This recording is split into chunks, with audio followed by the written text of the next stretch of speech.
Okay, so we are going to tackle 3 topics this morning: markup, markdown, markdown cancellation. Okay, so I know you guys already kind of know roughly what these things mean, right? A markup is obviously taking a wholesale price and making the retail price higher. Everybody agree? And a markdown is taking a retail price and making that price lower. That's basic common sense, yeah? Okay, so I'm gonna make this really simple for you guys, all right? When you're dealing with markup and markdown, there are always 3 numbers. Take a look. And you should know this is pretty much common sense. There is a markup, there is a retail, and there is a cost. And you're always gonna have 2 numbers, and you're always solving for a 3rd, okay? Now, what I really wanna spend time on this morning is explaining to you why you have 2 numbers and why you're missing the 3rd, okay? Like, why would you have retail and cost? Why would you have markup and cost? Why would you have markup and retail? I want to explain to you from an industry perspective why you would be in a showroom and not know cost. That might be the least obvious, okay? So we're gonna go through those. Markup, the difference between retail and cost. Okay, so first of all, I'm gonna show you formulas. You do not need to memorize any formulas. I'm gonna give you all the formulas as you will see on this practice problem and then in quizzes and exams, okay? But here's your first formula. Markup equals retail minus cost. And that is true of dollars. It's also true of percents, all right? So if I give you a retail and a cost, you can figure out markup. You can figure out markup, okay? Markup equals retail minus cost. All right. However, percentages are more meaningful. We're generally going to be working in markup percentages. Markup dollar doesn't really mean much to me, right? So if I say that I bought something that cost for 25 and I'm retailing it for 50 and my markup dollar is $25, that doesn't really mean anything to me. It's not meaningful. But if I say that my markup percent is 50%, that's meaningful to me. So I'm really interested in markup percent, okay? And I'll show you how to solve for that. It's really simple. Okay, so one more time. Here are 3 scenarios that you will find yourself in, whether they be in a showroom, whether they be at your desk planning markups, etc. Okay? We're going to calculate markup percent when we know cost and retail. I'll explain to you why we would know cost and retail. We're going to calculate retail when we know cost and markup. And we're going to calculate cost when we know retail and markup. Again, all I'm saying is that there are 3 numbers. You're always going to know 2. You're always solving for the 3rd. Okay? Kind of like algebra, except clothing. Okay? So, we're going to go over these 3 things. Okay? Let's start with the first one. So, let's calculate markup percent when we know retail and cost. Okay, so let's stop and ask ourselves, why do we know retail and why do we know cost? Okay, so let me tell you quickly about a law. And the law is called the Robinson-Patman Act. Have you heard me mention it before? Yeah? Robinson-Patman Act? Not Pac-Man Act. Don't write that on an exam.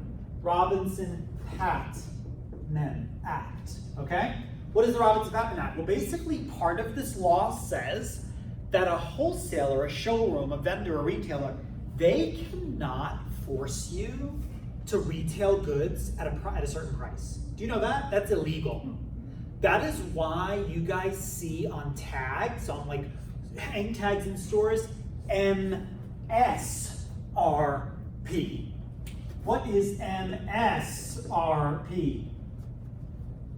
You see it Suggested. on retail hang tags all the time. Suggested. You got it. Manufacturer's suggested retail price. Now, let's be honest. If a designer is going to ship their goods with hang tags and the goods are already priced, we're probably going to be charging that price for the goods. Yeah, we're not going to go through the trouble of reticketing merchandise. But they cannot force you to sell their goods at any given retail price. That's illegal. That is called price fixing. right? If you tell Nordstrom and Macy's you must sell these goods at the same price, you're creating price fixing. That's illegal, okay? So let me explain something to you. You walk into a showroom, they're gonna tell you generally the cost, right? That's their price. They're gonna tell you the cost. That's a given. You're generally always gonna know cost, except when you don't, and I'll explain that later, okay? But you're generally always gonna know cost. Why? Because the wholesaler's telling you this is the cost, right? And of course there'll be discounts the more you buy, or there may be shipping discounts, but you're generally always gonna know cost because the wholesaler's gonna tell you, okay? Why do you know retail? Well, generally that is if you're gonna use the MSRP. So the wholesaler will tell you the MSRP on this merchandise is, cost is 25, MSRP is 50. And maybe you already know out of the gate you're gonna go with the MSRP. Okay, so if we know that, then here's the formula, okay? Ready? Retail minus cost divided by retail. That's it. So watch this. If I know that my retail is gonna be 50 because that's the MSRP, and I know the cost of this shirt is 25 because the vendor is telling me that's the cost, 50 minus 25 divided by 50, or 25 over 50 equals 50%, okay? Anytime we're doubling cost to retail, it's a 50% markup. With me? If the cost is $1 and the retail is $2, that's a 50% markup. Anytime we are doubling markup, doubling cost to retail, that's a 50% markup. You don't even have to do the math. It's 50%. Okay? Okay, so here's an example. If merchandise is going to retail for $120 and my cost is $66, retail minus cost divided by retail in this case equals 45%. Okay? So it's just the markup dollars, the difference between retail and cost, what you're marking the item up, divided by what we're going to be selling the good for. That gives us our markup percent. Simple. You're going to have two numbers, just plug the numbers into the formula. I'll give you the formula. Easy? Okay. That's the first scenario. Probably the most common scenario. Let me explain something to you. When you go in to do business with a showroom, okay, with a wholesaler, with a vendor, with a designer, whatever you want to call it, okay, they're never necessarily going to tell you what the markup percent is, but you know what percent you need to achieve on merchandise. You always will have a goal, okay? Maybe your markup goal, your kind of margin goal is 50% or 55% or 60%, 40%. So generally you're gonna know retail and cost, and you need to solve in your mind, or on a calculator, what the markup percent on merchandise is. You generally need to know that, it's important, okay? Again, showroom's telling you cost, showroom may be telling you retail, or you may know the retail because you know what you have to sell the goods for.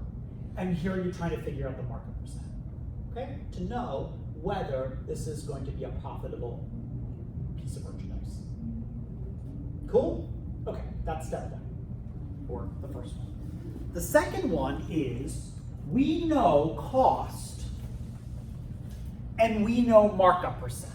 Okay, also common, all right? So I'll use JCPenney as an example, all right? So generally speaking, JCPenney is going to have a pretty set markup percent. A pretty set retail for certain categories of merchandise. Like generally speaking, pants need to be around $30. Generally speaking, the sweater needs to be around $27. So they basically go in knowing kind of what they need to sell merchandise for. They have a retail target, okay? Whereas like a Neiman's, man, you can find a pair of pants at Neiman's wholesale, full price, you know, anywhere from $100 to over $1,000, right? It's a little all over the place. JCPenney is going to be a much more narrow set of retail prices. Okay, so here we want to figure out retail when we know cost and markup. Okay, so retail equals cost divided by 100 minus markup. Okay. Why do we know cost? That's easy. Why is it that we know cost? Told you in the last one. We know cost, why? Right, because the vendor's telling us, right? So the vendor's telling us, this is what this item costs. This is your cost, right? Now, we can negotiate that. There are different ways we can negotiate it. We're going to talk about that in the next lecture. But the cost is the cost. The cost is what we have negotiated the cost to be, period. We know cost, okay? Why do we know markup percent? Because we know how much it costs and how much we need to market. Correct, because we know what our markup goal is. We know that we're buying pants and we need to achieve a 51% markup, or whatever it is. We know what our goal is, okay? So we know cost because the wholesaler is telling us. We know markup because it's what we need to achieve, okay? It is basically the margin that we need to achieve, all right? So we need to figure out how much should we sell this item for. So if I ever ask you a question that is, how much should you sell the item for, we know we're solving for retail, right? If I ever ask you how much should you buy the item for, you're solving for cost, right? Okay, so how much should you sell the item for, retail, equals cost divided by 100% minus market percent. Let me just tell you guys something. This is for calculator purposes. 100% minus markup percent is the same as 100 minus markup, okay? Don't let that screw you up in a calculator. 100% minus 49% is just 100 minus 49. It's just 51, okay? Don't let that mess you up in a calculator, all right? Forget the percent sign. 100% minus 49% is 51%. Okay? Don't let that mess you up in the calculator. You don't have to actually enter the percent numbers. You're just subtracting two numbers. Clear about that? That messes people up all the time. It confuses them. 100% minus 50% is 50%. Don't worry about the percent lines. Okay, so let's do an example. All right? So here we have an item that costs $420. Okay? Let's call this a leather jacket. All right? Costs $420. And we know that we need to achieve a 52% markup on this leather jacket. How do we know that? We just know it. We know it from our 6-month plan. We know it from our open to buy. This is what we need to achieve. Okay? So 420 divided by what's 100 minus 52? 48%. Okay, do this on your calculator just to make sure that you're doing it right. If you have a percent button, the percent button is the equal sign, you're done. 420 divided by 48. Once I hit percent, I'm done. Okay? If you don't have a percent button, then you need to do 420 divided by 0.48, right? It's 48%. If I move the decimal over, it's 0.48. Okay? If that confuses you, you need to get yourself a regular calculator from the Target dollar bin. Or $1, sometimes 3, if it's cute. The ugly one's $1. 420 divided by 48%, what do we get? 875. You get the 875? Yep, beautiful. Okay, so you know you're doing it right. Okay, what is 875? The retail. Beautiful. The retail, how much you should sell it for, right. Always ask yourself, does my answer make sense? If you're solving for retail, the number should be bigger. If you're solving for cost, the number should be smaller, lower. Clear about that? If you mess up, then you know your answer's wrong because cost should be smaller, retail should be bigger. And I will write snotty things on your quizzes and exams like, you're gonna make a bad buyer if you're, paying more than you would sell something for, right? I wouldn't pay $875 for something that I'm gonna sell for $420. It would be the other way around. Okay, so does everybody understand why we have cost and why we have markup percent? Why do we have cost? Why do we have this number?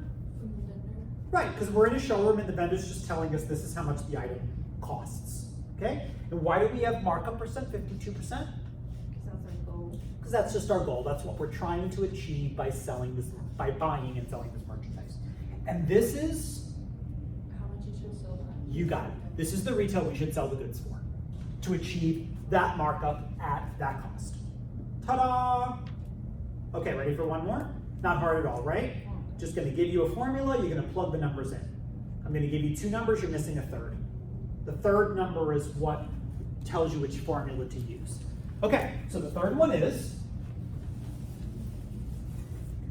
we're gonna calculate cost. Okay, so this one confuses people. I always get the question like, Mr. Conte, when would we ever not have cost? What are you going to do? Go into a showroom and have a guessing game? Like the showroom's not going to tell you how much something costs? Not exactly. So here, we know the target retail price, okay? JCPenney's a great example, I just told you, right? Let's say that you're a JCPenney buyer and you have to sell pants for $30 retail, okay? And you have to achieve a 50% markup.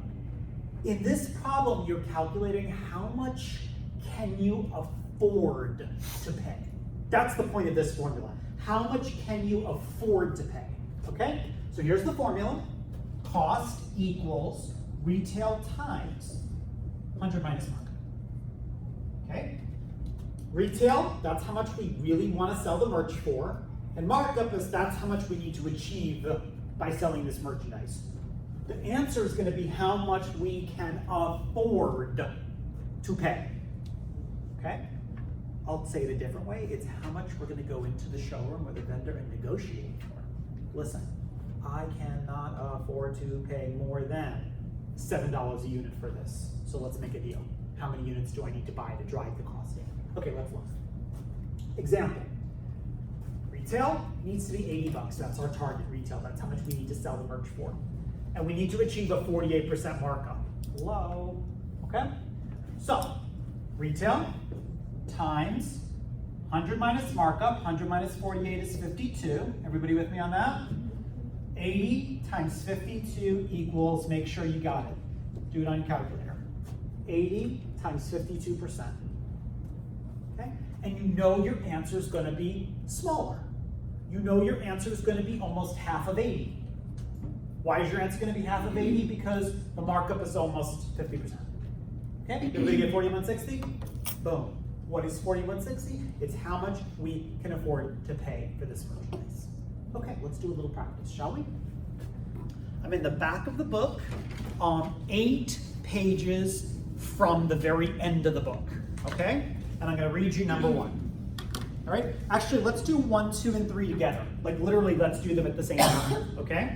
What we'll do first is we'll plug the formulas in. So number 1, you're a store owner and you're buying a special garment for a customer.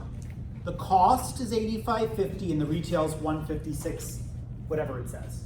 Which formula do we need? What are we solving for? Markup. So what formula are we using? Retail minus cost divided by retail. Write that down there. R minus C divided by R. Let's go to number 2. Number 2, if a baseball glove retails for $225 and has a 52.5% markup, what should the glove cost? Which formula are we using? Cost. Cost. So write down retail times 100 minus markup. Retail times 100 minus markup. And then we'll do number 3. 3, find the retail price of a leather sofa that costs $1,800 and has a 51% markup. Retail, here it is. Write down cost divided by 100 minus markup. Okay, now you're ready to solve numbers 1, 2, and 3. Go ahead and plug your numbers in. You got all 3 formulas selected for 1, 2, and 3. Plug your numbers in.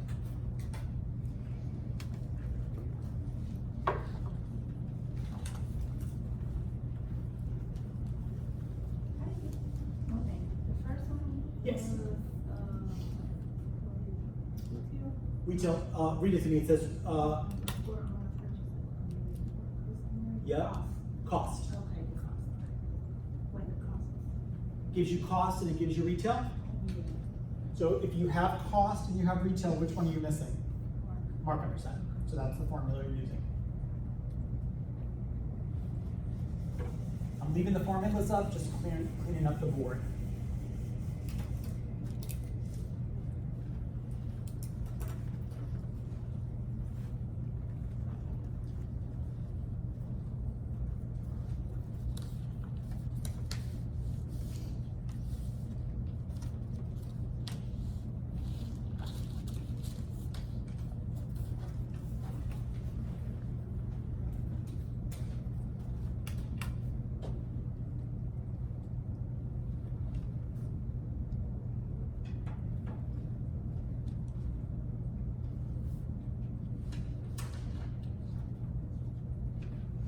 By the way, you'll see formulas on the next next page.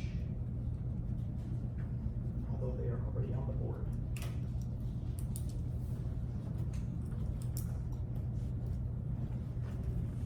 When you solve, ask yourself, does my answer make sense? If I'm solving for retail, the number should be bigger. If I'm solving for cost, the number should be smaller. If I'm solving for markup, the markup is always going to be somewhere around 40%, 50%, 60%. You're never going to have a markup of 2, and you're never going to have a markup greater than, I don't know, 70, 75, maybe. Okay. So ask yourself, is my answer reasonable?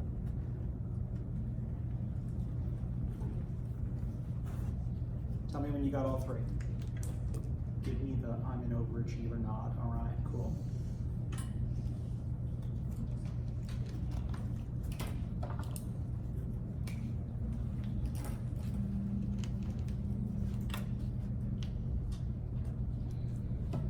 Okay, for the sake of the YouTube reel, let's solve together. All right, so number 1, we have retail, yes? 156.88 minus, we have cost, 85.50.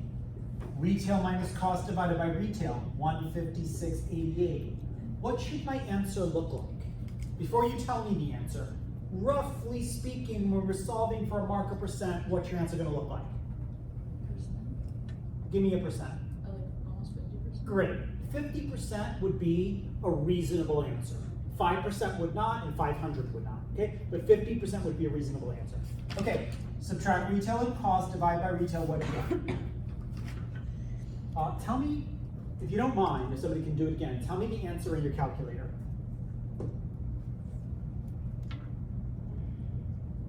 If you don't mind I doing it. got 45.5, but I think it was like 45. 499. 0.45. 49974 503. Great. Okay, sounds good.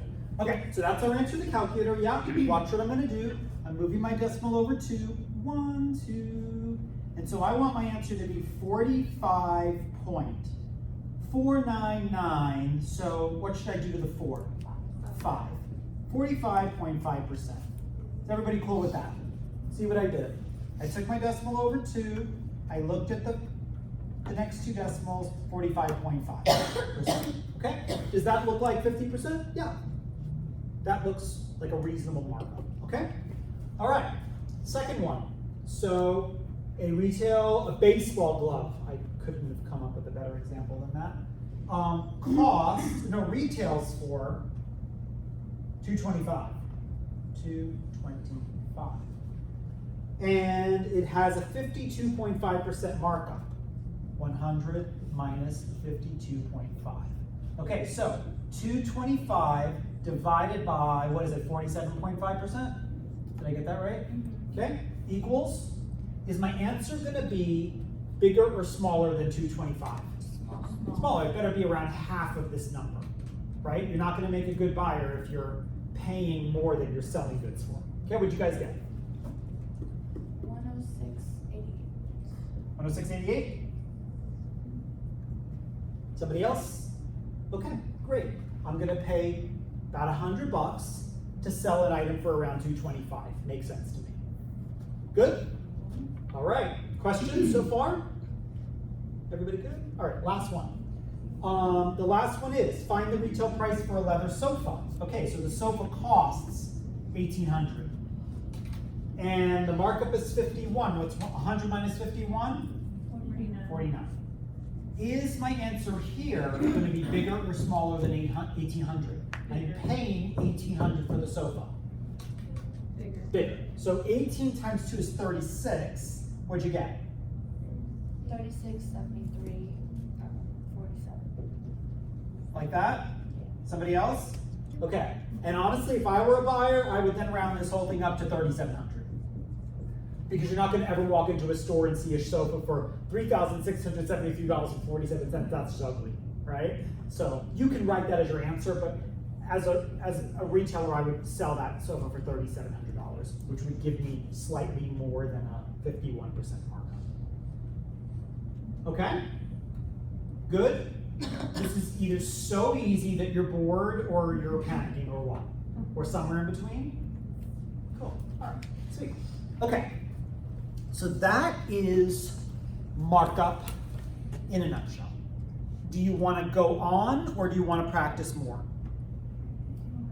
Practice one more time? Yeah? Okay, turn the page. Turn the page twice. Let's look at the bottom of this next page that I am a damn fool and have it numbered. One day I will learn my lesson. Okay, so these three at the bottom of this thing, practice markups, everybody with me? It's literally the same exact problems, they're just no words, okay? So let's just go through each of them. For number one, we have retail and we have cost. What are we missing? Markup. Okay, so go ahead and solve. We have retail and we have cost. We're missing markup, so we know we're using this formula. Markup equals. Go ahead and solve. Get my board again.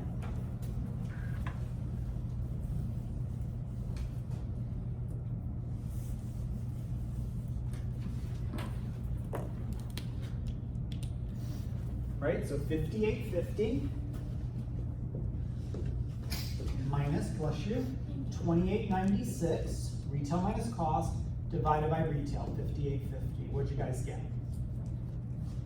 50.5%. 50.5%? Yes. Great. What did it say in your calculator? 0.505 what? 0.5049. 49. Great. And you made it 0.5. Great. Okay. Does that look like 50%? Yes, it's actually almost perfectly 50%. Good? All right. Let's go to the next one. So the next one, we're missing retail.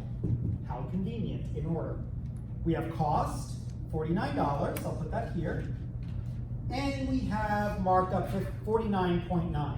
What's 100 minus 49.9? 50.01? 50.1? Okay. $49 divided by 50.01. What do you get? Is your answer going to be bigger or smaller than 49? Bigger, right? Because we're solving for retail. We want to know how much to sell this for. Your answer is going to be around $100. Answer? And make it money, so $97.80? Yes. Okay. Remember, when you're solving for retail and cost, it's money. Money. Okay. Good? Everybody? Good? Yeah? Do not be afraid to be like, I'm lost, slow the F down. I don't mind that at all. Okay? All right, last one. So we've got retail, $15.98, and we have markup, 54. So 100 minus 54 is 46. Did I do that right? 100 minus 54 is 46. $15.98 times 46%. Answer, is it going to be bigger or smaller than retail? Smaller. Definitely smaller, right? What are we paying for this bad boy? $7? 35. Go ahead. $7.35. $7.35? Yeah. Yes. Ta-da! Good. Retail times 100 minus markup. $7.35. Okay, easy breezy? Yes? Okay, cool. Honestly, all you gotta do is pick the right formula, plug the numbers in. It's cakewalk, okay? All right, ready to move on. Hold on, let me just make sure I didn't skip anything. I don't care about this. Don't care about that. Or that, okay. Ready to skip on to markdowns. Yes? All right. Markdowns.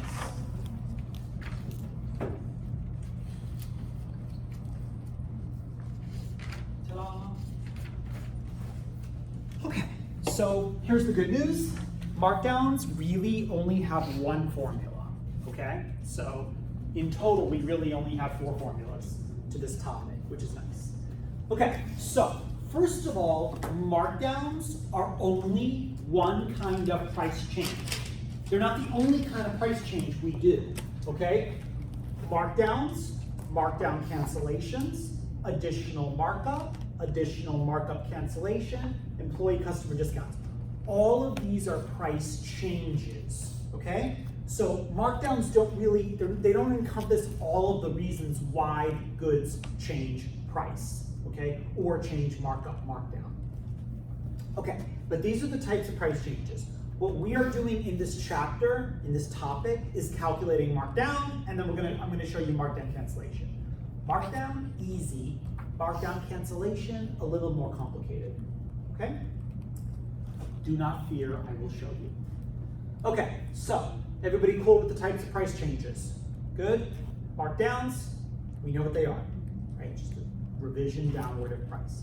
Markdown cancellation, you already know what this is, right? This is a revision upward of price, okay? Do you all know what additional markup is? Not exactly. So let me give you an example of what additional markup is, because this is not really something we talked about, okay?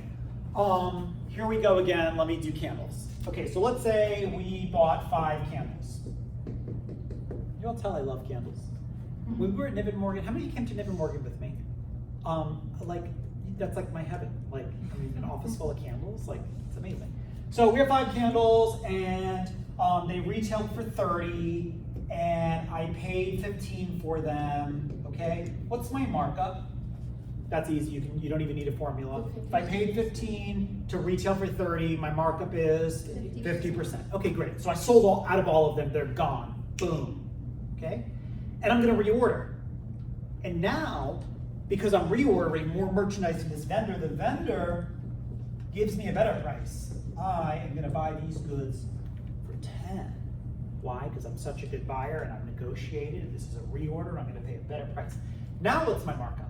On the same item that I'm still gonna sell for $30, what's my markup? Now you need a formula. What's my formula? Retail minus cost divided by retail. So 10 over 20 over 30 equals, what's 2/3? 66.6%, yeah? It's the devil's percent, 66.6. So now I have what we call additional markup. Yes, I'm selling the same item for the same retail price, but my markup's gone up. Agree? That's a good thing, okay? That's additional markup. That's all. Formula's right here. Same markup, retail minus cost divided by retail. Yep, same formula. The only thing that changed was what I paid, right? What I paid for the merch. Start just cleaning up my board and keeping my formulas visible. I don't know why I don't want to erase Pac-Man. Okay, good. So, here's the easiest quick conversation we can ever have. If you've all worked retail, you should be able to answer this.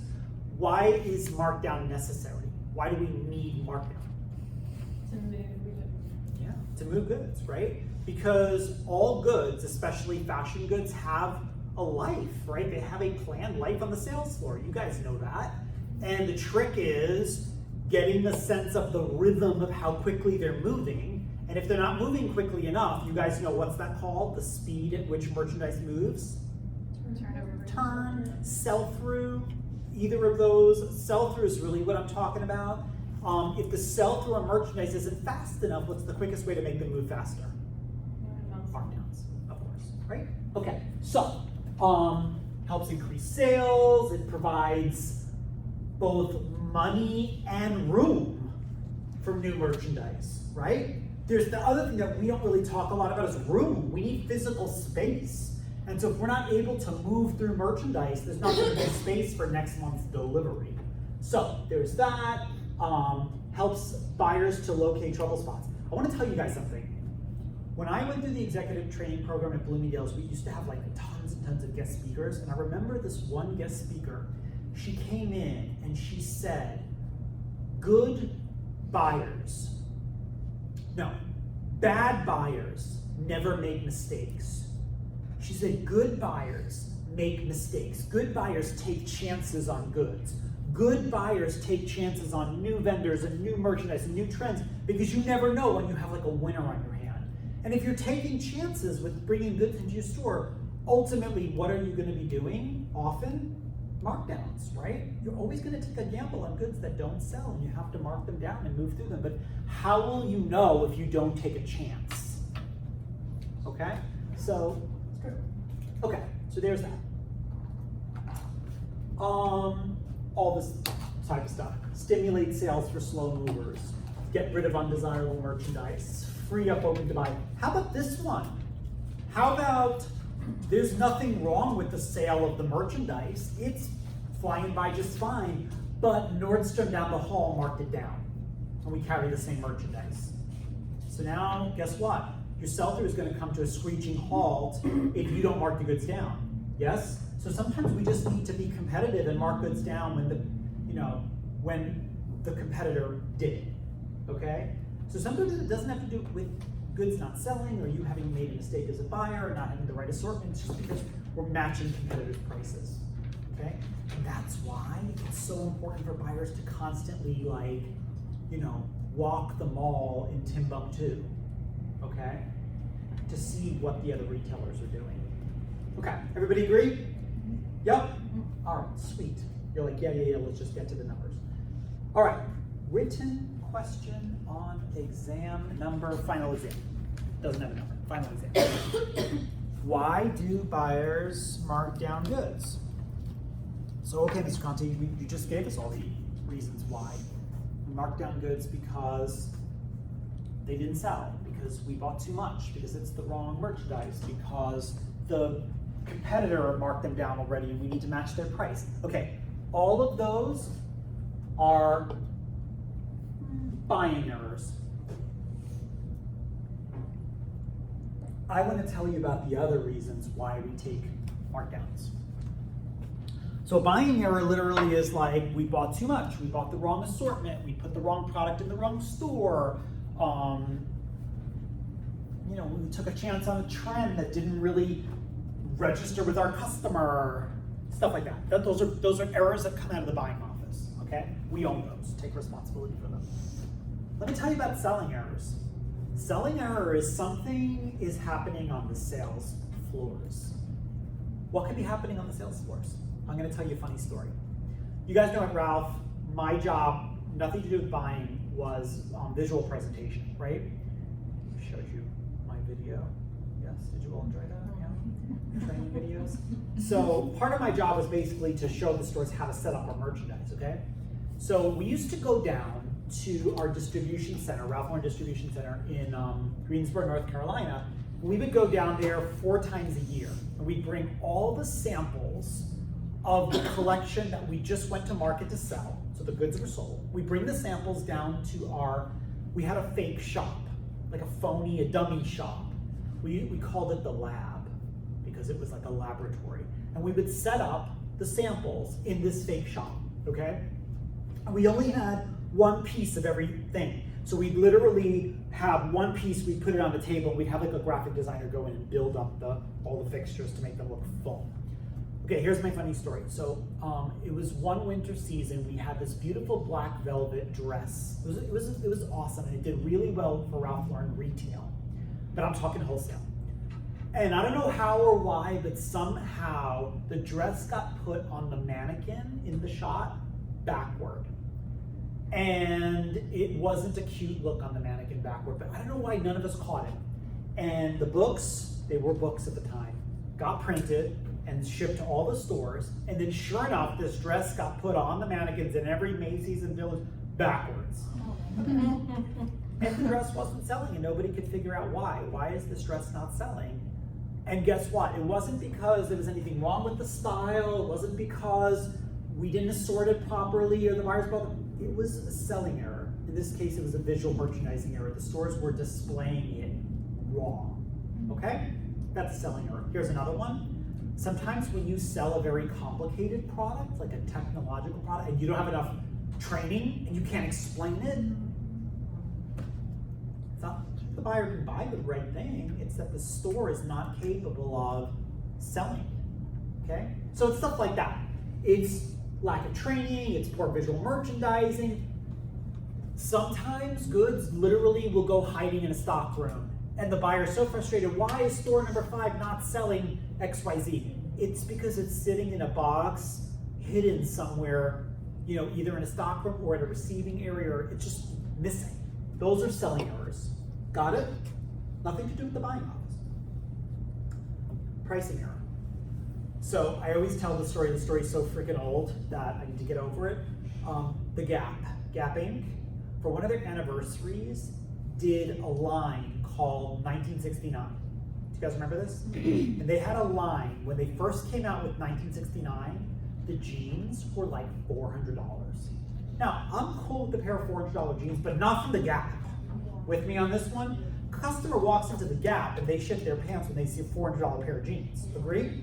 So that's a pricing error. That is a retailer bringing goods outside of the expected thing. Did you guys hear? I'm full of like retail. If you came in late today, I already talked about Go Yard moving into Highland Park Village. Super exciting. Talked about Barney's declaring bankruptcy literally an hour ago. They're closing 14 stores. Amazing. But did you hear that Target is relaunching all of the different designer collaborations that they've done in the last like 10 or more years for Christmas? Okay, let me tell you about one of the most famous designer collabs that really bombed. Maybe you remember this, it was a few years ago. Do you remember the year that Target and Neiman's teamed up? And they got a whole bunch of different designers. This wasn't that long ago. I'll never forget it because I bought the most beautiful, you all know Jason Wu, designer. He designed Michelle Obama's, the famous inaugural gown that sits in the Smithsonian Museum. I bought the most amazing Jason Wu Christmas ornaments, okay? But anyway, Target and Neiman's collabed, is that a word? And they sold the same goods in both stores. But here was the problem. Let me point to this. The goods were way too high end for the Target customer. These Jason Wu Christmas ornaments were like $50. But the goods were way too low end for the Neiman's customer. Neiman's was like, what the hell? I want to spend $100 for one Christmas ornament. What are these 3 for $50 Christmas ornaments? The prices were completely wrong for the Neiman's audience. And the goods bombed in both retailers. See? So pricing is not just too high, it can be too low as well. Consumers often perceive something wrong with merchandise when the goods are priced too low. I'm not talking about sale, I'm talking about full price. You follow? When the full price is too low, consumers often might say, well, what's wrong with it? Okay? Okay, I have a word for you to write down. The word is cadence. I'll spell it because it's a weird word. Markdown cadence. In the buying office, you will manage, especially as an assistant buyer, a markdown cadence. And a markdown cadence is basically a calendar, a plan of when goods get marked down. So for example, if you are buying a fashion delivery and you have a new fashion delivery every month, there's gonna be a cadence set up for when these fashion groups get marked down, okay? So for example, if you have a February delivery, comes into your store at the end of February, it's probably gonna be full price for March and part of April. And by the end of April, it's gonna get marked down, regardless of how well it's sold or not. Why?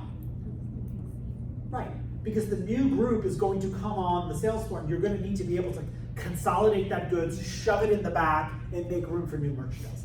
That's your markdown cadence, okay? It has nothing to do with how well or how poorly something sold. It has to do with new goods coming aboard, okay? Okay, last thing. When goods do sell down, whether they sold down well or poorly, you ever go into a store and all the sizes are like extra small or double extra large? Yeah? There's nothing in the middle. Sometimes that works out for some of us. That's a broken assortment. You ever walk into a store and everything is like the color that nobody liked? Yeah? See that a lot of like Forever 21. Look up the sales rack, it's like the colors that didn't sell well. That's a broken assortment. It didn't look like that 6 weeks ago. 6 weeks ago was a perfect presentation, merchandise with balances of every color. That was in that collection, right? That's broken assortment, okay? This is the best month to talk about this. what is on sale now that it's August 1st all over? Summer, swim, anything lightweight. It's still hot as balls. Hate that I said that on. So for us, it's like, boom, this is a great deal. Summer's on sale. But for most of the country, what is everybody now going to begin to buy in August and early September? Yeah, winter coats and fall merchandise and sweaters and stuff that you and I do not want to discuss. Yeah, until like maybe October, right? But like I told you guys, buyers that really don't assort door by door, most don't, they're going to stick in our stores the same crap that they're sticking in, northern and colder weather doors. Okay, that's this. Clear? Okay, super duper. I promise I'm getting to the numbers. However, I want to talk about the other really important thing. This is coming to an exam near you. Markdown money, chargebacks, and jobbers. Let's go backwards here. So first of all, how many markdowns do we take before there is no hope left for this merchandise? Yeah, about 3, right? So I know we already reviewed it, but does everybody understand the difference between a hard mark and a POS? Yes? POS? Not piece of shit. POS is point of sale. It is a temporary markdown.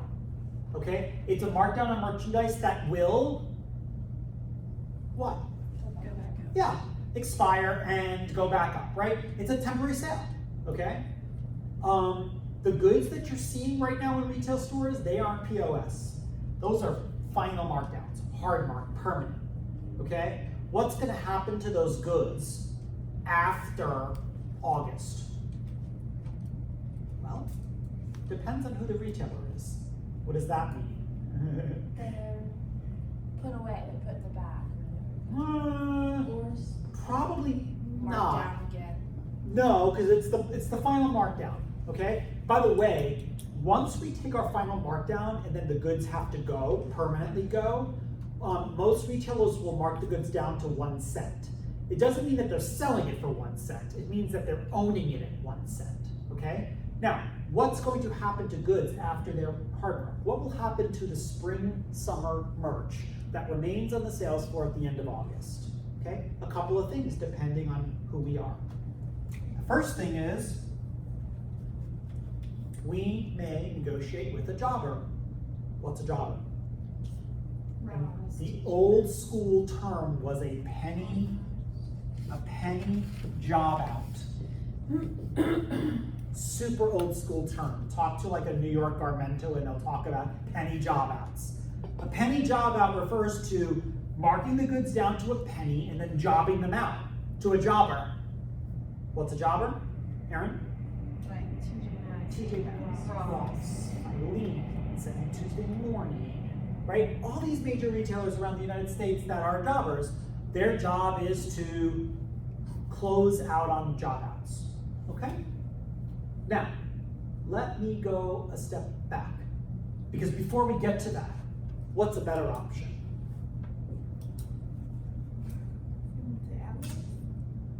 Okay, yeah, if we are a retailer like Saks that has Saks off Fifth, if we're a retailer like Neiman's that has Neiman's Last Call, if we're a retailer like Bloomingdale's that has Bloomingdale's outlet, then sure.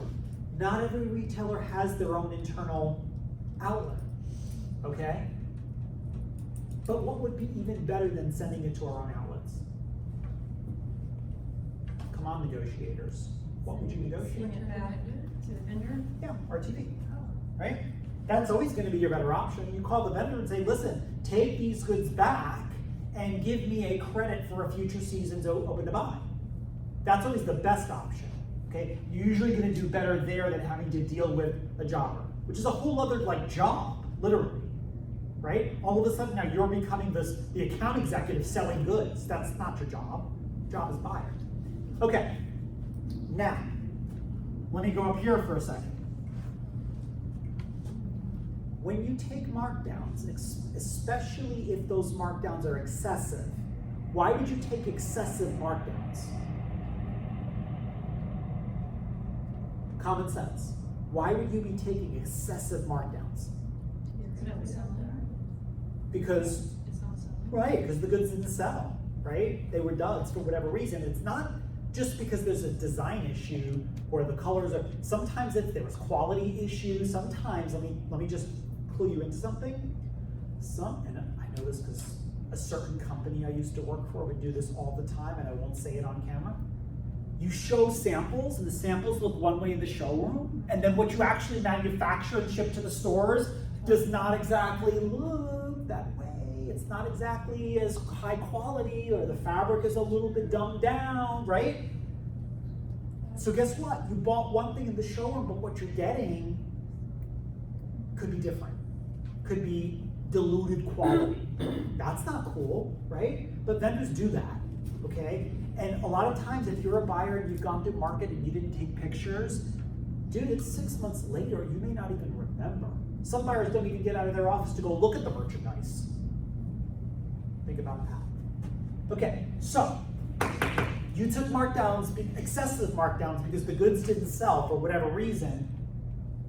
What do you want to negotiate?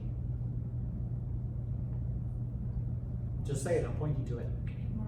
Yeah, money back from the vendor to help you cover the cost of that markdown. Money that goes back into your till, back into your register to help you cover the cost of that markdown. Okay? And if the vendor says no, what's that going to influence? You got it. Future buy. Future open to buy. Is that vendor allowance?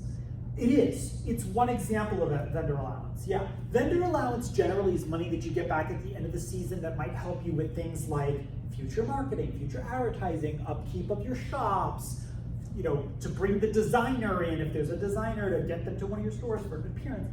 This is straight up, your goods suck this season, I need money back to help me achieve a certain margin. Okay? Good buyers know how to negotiate this.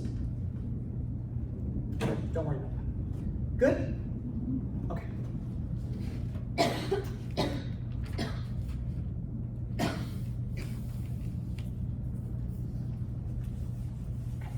Markdowns are, sure we're still rolling? We are, yes. Yes, we are. Markdowns are calculated as a percent of sales. So we cannot really calculate markdowns until we understand how much has sold, okay? This is not an inventory calculation. Let me make that clear. What we just did on the quiz today, that was an inventory calculation. This is how much actually sold, okay? So just because we mark something down doesn't mean that it's sold. When we're calculating markdowns that have sold. Is everybody clear about that? That's what the first bullet says, okay? Markdowns are always a percent of sales. I'll show you an example, okay? So, here's the only formula we need. I'll add it down here, or up here, okay? Markdown equals markdown dollars divided by net sales, okay? And what is markdown dollars? You know, original price minus new price, basically, okay? Or old price minus new price, okay? Markdown dollars, that's simple, right? If goods originally retailed for $75 and now we're gonna retail it for $50, the markdown dollars is 25. We took $25 off this item. Clear? No? No? Oh, absolutely, yes. So if goods were original price, $75, and now the new price is $50, right? That's gonna be the new markdown price. Original price minus new price, that's the markdown dollars. We took $25 off this merchandise, markdown dollars. Okay? All right, so here's an example. The designer department received 4 dresses, style, whatever. Retail, $400, okay? So that's our original price. All 4 dresses were reduced to $280. What does reduced mean? Markdown, okay? Let's stop right there. Let's get our markdown dollars. So $480 minus sorry, 400 minus 280 equals 120. Okay, so that's our markdown dollars. Okay, but for one item, agree? That was what we took off of one item. How many items were there? Okay, so hold that thought for a second. All 4 dresses were reduced to 280 before they were sold. What was the markdown percent on this style? Not on one unit, but on the entire style. In this example, we happen to have 4 units, okay? So, previous price minus new price divided by net sales. So, 400 minus 280, you guys already told me was 120. Except, there are 4 of them. 120 times 4 is 480, okay? So, that's the top number. Markdown dollars, 480.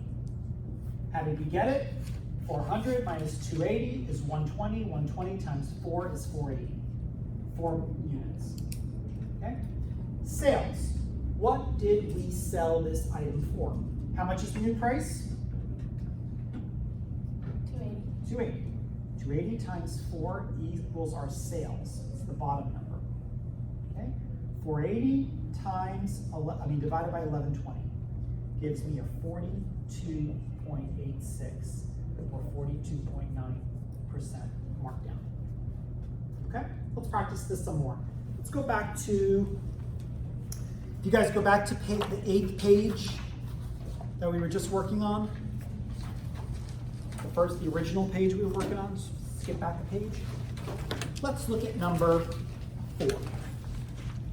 During June, a dress buyer took total markdowns of $304,000.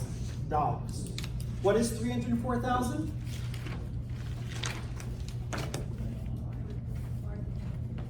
Markdowns. So our markdown dollars. Okay? That is the amount of money we took off of merchandise. Okay? Net sales for June were $1,221,340. That's your net sales. That's how much sales were generated in the same period. So, what's the formula? Markdown dollars divided by sales. Okay? We didn't have to solve for this, we didn't have to solve for this. Agree? Here, we had to solve for both. Here, we had to figure out how much were we taking off the merchandise times the amount of merchandise. And here, we had to figure out what the sales were. Here, I'm giving you both numbers. Does everybody understand that? I'm giving you the sales, and I'm giving you the markdowns, and I'm giving you the sales. Just divide, okay? And I can already tell the answer is going to be around 30%. Give me an answer. 24.89. I'm way off. 24.89. 24.9? Okay. That's our markdowns. That is the total markdowns we took off this department. Okay? Turn the page again.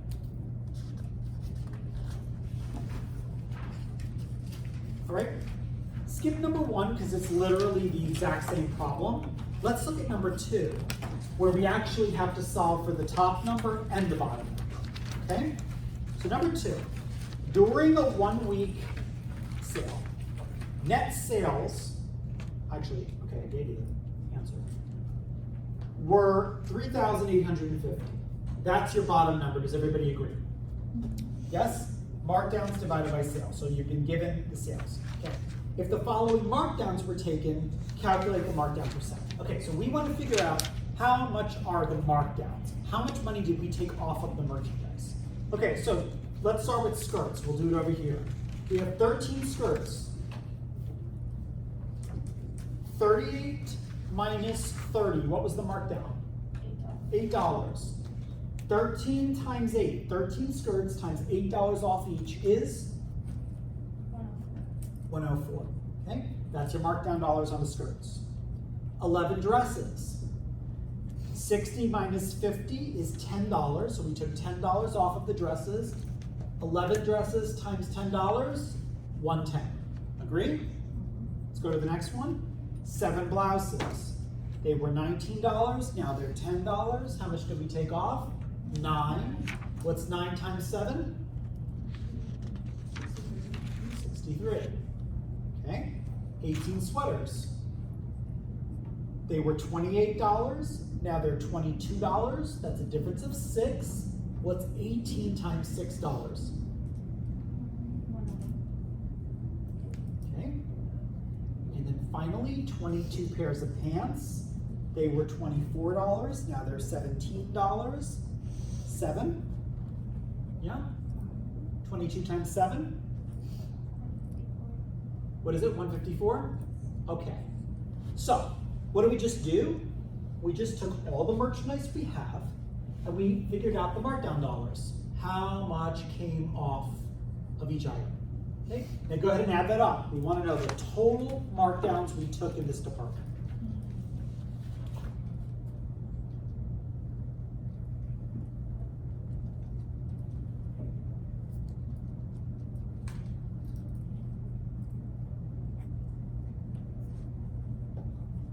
$539. Look at my mental math. How about that? 539. Okay. What is 539? Markdown. Total markups. Okay. So that's the top of my formula. Again, formula, markdown dollars divided by net sales. The problem gave you net sales. It didn't give you markdown dollars. We had to work for it. Okay. So now finish. 539 divided by 3850.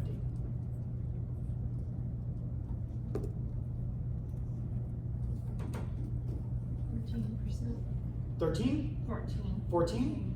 Somebody else? All right. 14. So we took 14% markdowns off of this department for this 1 week sale. Questions there? Okay, let's go back up to number 1. Number 1 is the same exact question, except you don't have to solve for anything. During June, a buyer took total markdowns of 102 and had total sales of 300,000. Same problem. 102 on the top, markdowns. 300,000 on the bottom, sales. Answer? Move your decimal over 2. You got 34%. Remember, markdowns are always going to look something like between 10 and 50, 60%. Okay, 34%. Okay, we've done markups, we've done markdowns. How are we feeling? We have 4 formulas that we're working off of. Markup, retail, cost, and markdown. Good? All right. Sure? So one last thing to show you. Okay, and the one last thing I have to show you, I'm gonna move my camera over, is markdown cancellations. Okay? So, who can remind me what markdown cancellations are?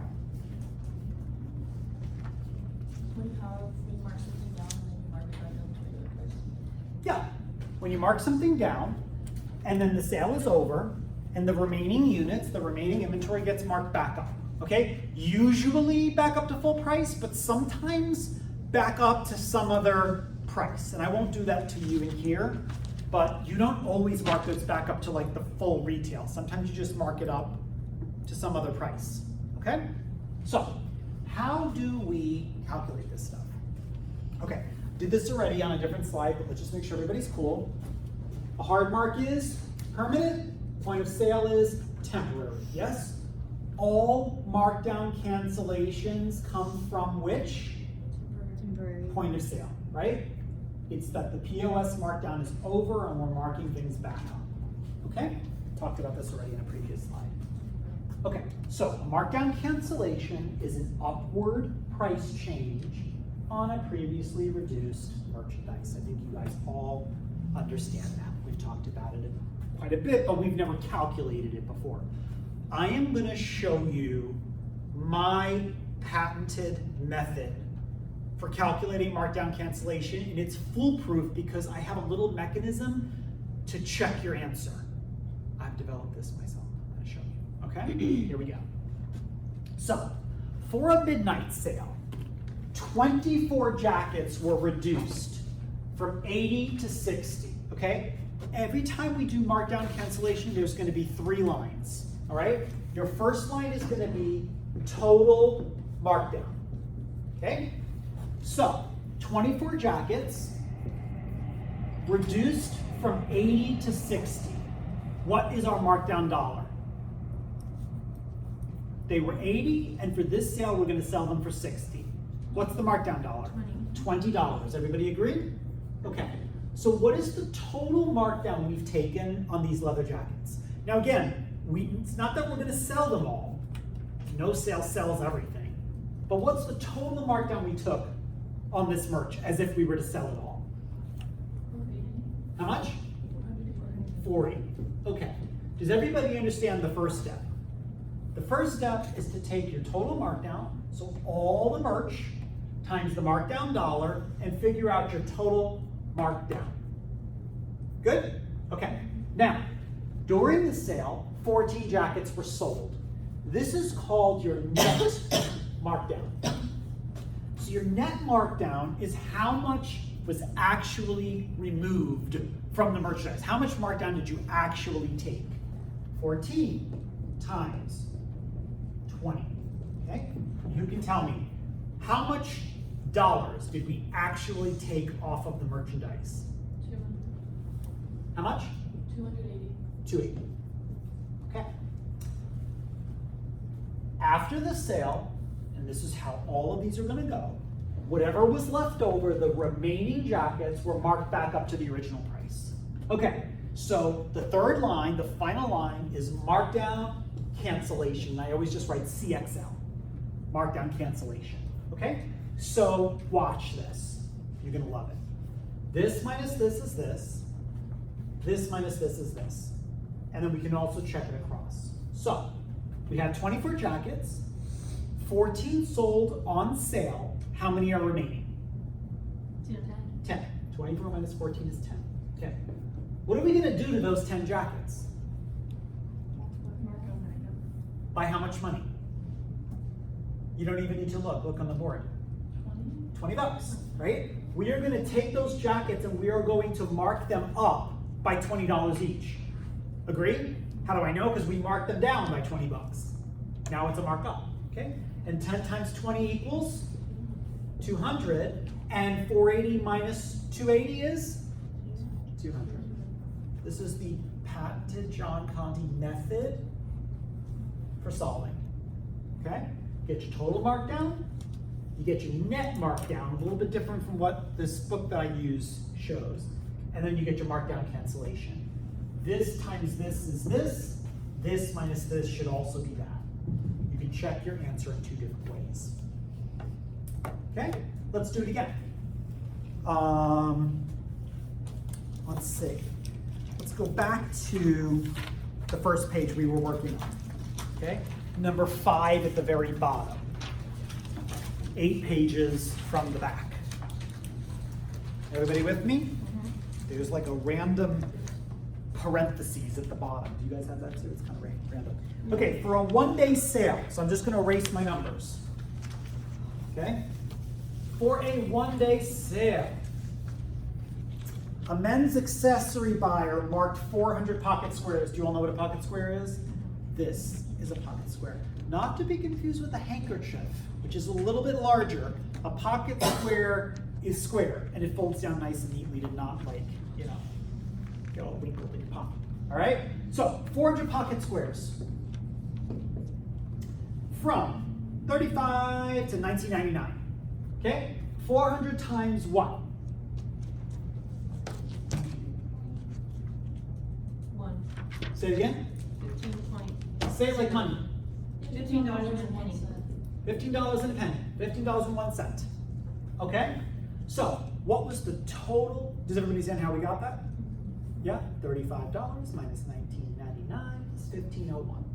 What is 400 pocket squares times $15.01? 6,004. Thank you. On the nose, huh?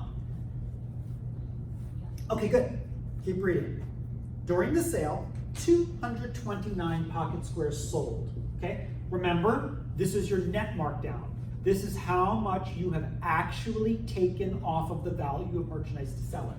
Okay? 229 times 1501 is 3,000. $1,437.29. Cool. Did I get that right? 37. Instead of 47. 3337. 3437. 3437. Sorry. My fault. I wasn't picking up what you were putting down. Everybody get that? All right, cool. And so you know how the rest of it goes. I don't even have to read the rest of the problem, right? At the end of the sale, the rest were marked back up. Okay, so how many pocket squares do we have left over? We had 400, we sold 229, sale is over. How many are left? 171? Okay, this minus this is this. Now, what are we gonna do to these remaining 171 pocket squares? Mark them back up by 1501. Good, exactly. So, mark them back up by 1501. All right? So I can do this two ways. I can multiply 171 times 1501. That will give me my markdown cancellation. Or I can just subtract these two, and it should give me the same number. Okay? Do it this way first. 171 times 1501. $2,566.71. Yeah? Now, do me the favor of just subtracting and seeing if it comes out the same. Give or take a penny. You did it? Okay. All right, we'll do one more, but I'm gonna let you guys breathe for 1 second. And while you're breathing, you can turn the page. Who's got questions? Who has a question? We're gonna do it again.